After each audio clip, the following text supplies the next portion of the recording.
wabarakatuh. Perkenalkan, nama saya Geria Safizahbiah. Saya dari kelas PKD angkatan 2024. Di sini saya akan mengumpulkan tugas video kemis yaitu KDMI, Kompetisi Debat Mahasiswa Indonesia, dengan topik Dewan ini menyesalkan pembentukan PBB.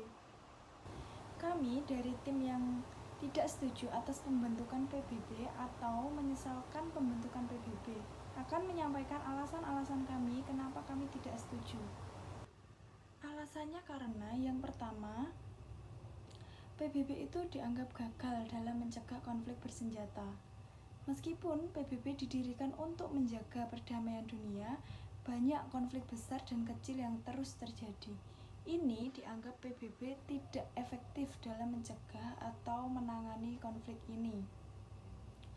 Kemudian karena PBB memiliki kesulitan dalam menegakkan hukum internasional, terutama ketika negara-negara adidaya tidak mendukung tindakan PBB tersebut. PBB seringkali gagal mencegah terjadinya genosida dan pelanggaran HAM yang terjadi di berbagai negara. Beberapa operasi militer yang dilakukan atas nama PBB justru malah menimbulkan korban sipil dan pelanggaran HAM. Kemudian alasan yang kedua, karena PBB didominasi oleh negara-negara besar. Struktur kekuasaan di PBB, terutama dalam Dewan Keamanan, dianggap tidak demokratis dan didominasi oleh negara-negara besar, yang itu membuat seringkali memiliki kepentingan pribadi. Hal ini membuat PBB kesulitan mengambil keputusan yang adil dan objektif. Dewan Keamanan PBB yang memiliki wewenang utama dalam menjaga perdamaian dunia didominasi oleh 5 negara adidaya dengan hak veto. Hal ini membuat keputusan-keputusan penting seringkali terhambat oleh kepentingan politik negara-negara tersebut. Alasan yang ketiga, karena lambatnya respon PBB terhadap krisis kemanusiaan. PBB seringkali dianggap lamban dalam merespon krisis kemanusiaan, seperti bencana alam atau konflik bersenjata. Hal ini mengakibatkan penderitaan yang berkepanjangan bagi masyarakat yang terkena dampak. Kemudian, alasan yang keempat, ketidakmampuan PBB dalam mengatasi masalah global. Masalah global seperti perubahan iklim, kemiskinan, dan ketidaksetaraan masih belum teratasi secara efektif oleh PBB. Kemudian alasan yang kelima, karena birokrasi yang rumit. Prosedur dan birokrasi di PBB seringkali dianggap terlalu rumit dan lambat, sehingga menghambat efektivitas kerja di organisasi ini. Struktur organisasi PBB yang kompleks dan birokrasi yang panjang seringkali membuat proses pengambilan keputusan menjadi lambat dan tidak efisien. Selain itu ada anggaran PBB, anggarannya terlalu besar. Anggaran PBB yang besar berasal dari kontribusi negara-negara anggota. Namun tidak semua negara merasa puas dengan hasil yang dicapai. Nah, kesimpulannya PBB ini dianggap tidak demokratis karena struktur PBB yang memberi kekuasaan lebih besar pada negara-negara adidaya dianggap tidak demokratis dan tidak mewakili kepentingan bersama. Kemudian yang kedua, kurang relevan. Ada anggapan bahwa PBB sudah tidak relevan dengan tantangan global saat ini, seperti terorisme, perubahan iklim, dan juga pandemi. Kemudian lamban dalam bertindak. PBB seringkali dianggap terlalu lambat dalam merespon krisis internasional. Saya dari tim yang mendukung adanya pembentukan PBB ini. Alasan saya mendukung pembentukan PBB karena yang pertama, peran penting PBB dalam menjaga perdamaian.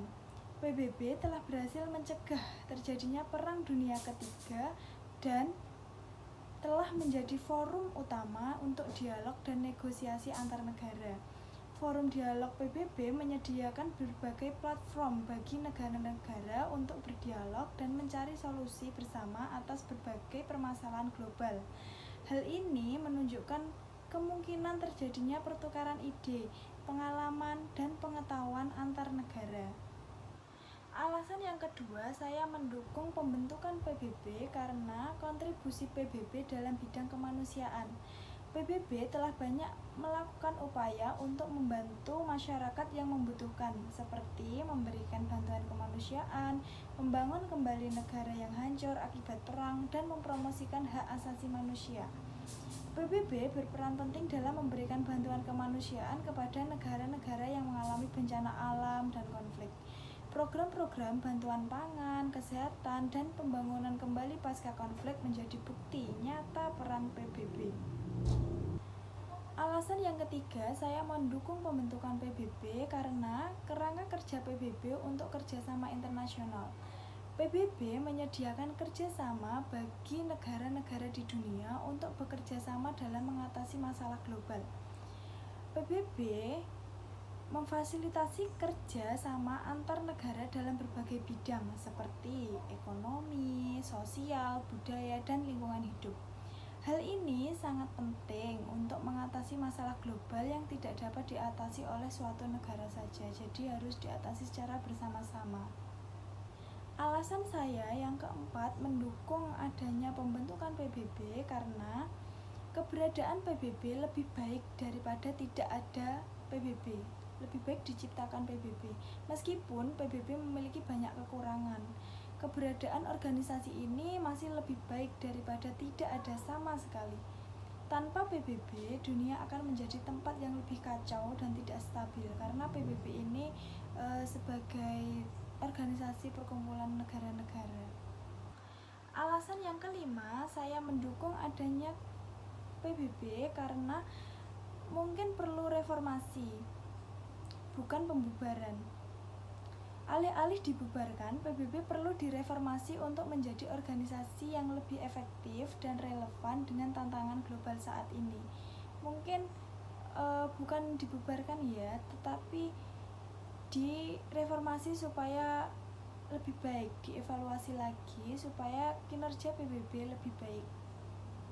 Nah, pada kesimpulannya saya mendukung pembentukan PBB ini karena PBB sebagai juru damai dunia, yaitu mencegah konflik bersenjata. Yang kedua, penghubung antar negara, memfasilitasi kerja sama internasional. Kemudian yang ketiga, sebagai pelindung hak asasi manusia, memperjuangkan keadilan dan kesetaraan. Yang keempat, penolong saat kesulitan, yaitu memberikan bantuan kemanusiaan, menolong setelah negara tersebut diserang konflik. Kemudian yang kelima, ada tempat berdiskusi global yang menyediakan forum dialog antar negara. Sekian video yang dapat saya sampaikan, kurang lebihnya saya mohon maaf. Wassalamualaikum warahmatullahi wabarakatuh.